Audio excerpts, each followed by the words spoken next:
back. The difference between growing up good and growing up rotten.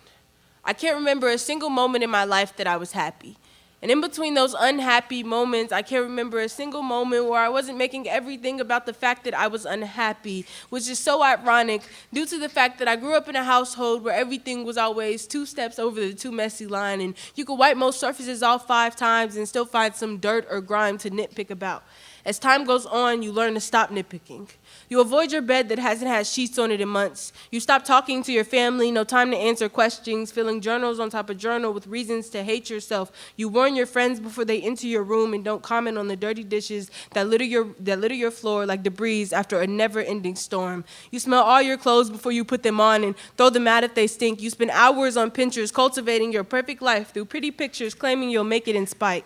You buy a vacuum and a haze to do better, but it breaks on the first use, just like anything you try to say or do. When I first started 7th grade, they made us make diagrams of our entire lives and hopes and dreams, and I found myself embarrassed by the thinness of mine.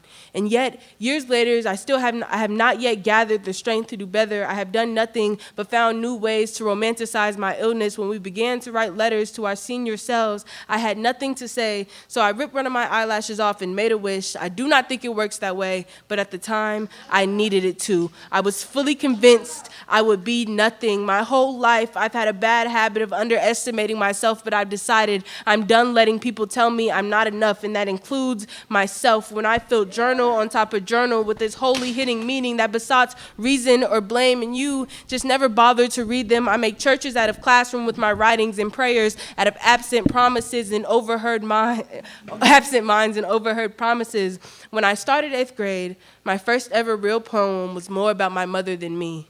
I've grown since the last time I stood on the stage and spoke that caged truth, and since then, no one seems to recognize me as my mother's daughter anymore. Childhood memories of being stopped in grocery stores and outlets and being asked, "You're Teresita's daughter, right?"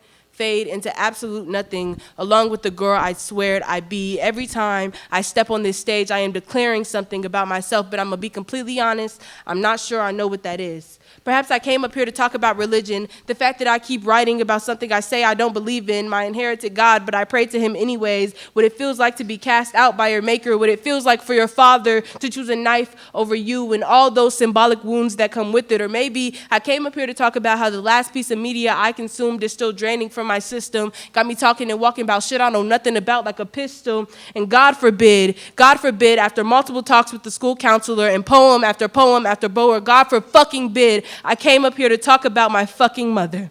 One day, I am going to burn all of my journals, and when the ash has settled and my life work is gone, I still won't know why I wrote this poem. Thank you.